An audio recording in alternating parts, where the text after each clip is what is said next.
আসসালামু আলাইকুম সম্মানিত ভিউয়ার্স, কেমন আছেন? আমার এনে English and technology learning YouTube চ্যানেলের পক্ষ থেকে সবাইকে স্বাগতম। আপনারা যদি আমার চ্যানেল নতুন হয়ে থাকেন তাহলে অবশ্যই আমার চ্যানেলটি সাবস্ক্রাইব করবেন, লাইক কমেন্ট এবং শেয়ার দিবেন।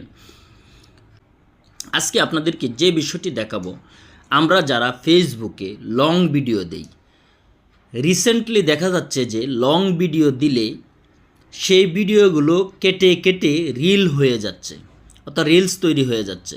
4টি 5টি 6টি রিলস তৈরি হচ্ছে। এটা একটি বিরক্তিকর বিষয়। এই বিরক্তিকর বিষয় থেকে আমরা কীভাবে পরিত্রাণ পেতে পারি? তাহলে আপনি প্রথমে যাবেন আপনার ফেসবুকে। এরকমভাবে যখন আপনার ফেসবুকটি ওপেন হবে, উপরে দেখেন এখানে প্লাস চিহ্ন আছে। সেই প্লাস চিহ্নের মধ্যে দেওয়া আছে কি post, story, reel, live, note. এখান থেকে আপনারা ভিডিও আপলোড করবেন না, না করে আপনি যাবেন হোয়াটস অন ইউর মাইন্ড। এখানে লেখা দেখেন হোয়াটস অন ইউর মাইন্ড। সেই হোয়াটস অন ইউর মাইন্ডে ক্লিক দিবেন। দেওয়ার পরে এবার দেখেন ফটো অ্যান্ড ভিডিওস। সেই ফটো অ্যান্ড ভিডিওসের মধ্যে আপনি ক্লিক দিবেন।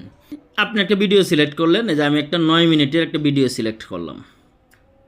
করার পর আপনি কি দিবেন? নেক্সট।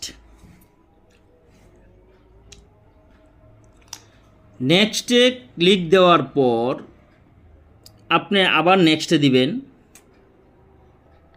এইবার আপনি নিচের দিকে আসেন।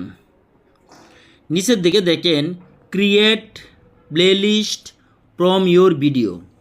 এখানে দেখেন create playlist from your video তো 1 আছে, এখানে ক্লিক দিবেন। দেওয়ার পর এখানে দেখেন আপনি create playlist from your video, set S default for future videos. এই দুটো অপশন যদি আপনার চালু থাকে তাহলে আপনার মূল ভিডিও থেকে কেটে কেটে রিলস তৈরি হয়ে যাবে। আপনি সেটাকে কি করবেন? অফ করে দেবেন। এই যে আমি অফ করে দিলাম। এখন আপনি যদি আপনার ভিডিও আপলোড করেন, এরপর আপনি কি করবেন? সেভ দিবেন। এই যে সেভ দিয়ে দিলাম। এখন আপনি শেয়ার নাওয়ে যদি দেন, সেই শেয়ার নাওয়ে দেওয়ার সাথে সাথে আপনার ভিডিও আপলোড হয়ে যাবে, কিন্তু আর রিলস তৈরি হবে না। এইভাবে আপনি সমাধান করতে পারবেন। সবাইকে ধন্যবাদ দিয়ে আমি এখানেই শেষ করছি। আল্লাহ হাফেজ।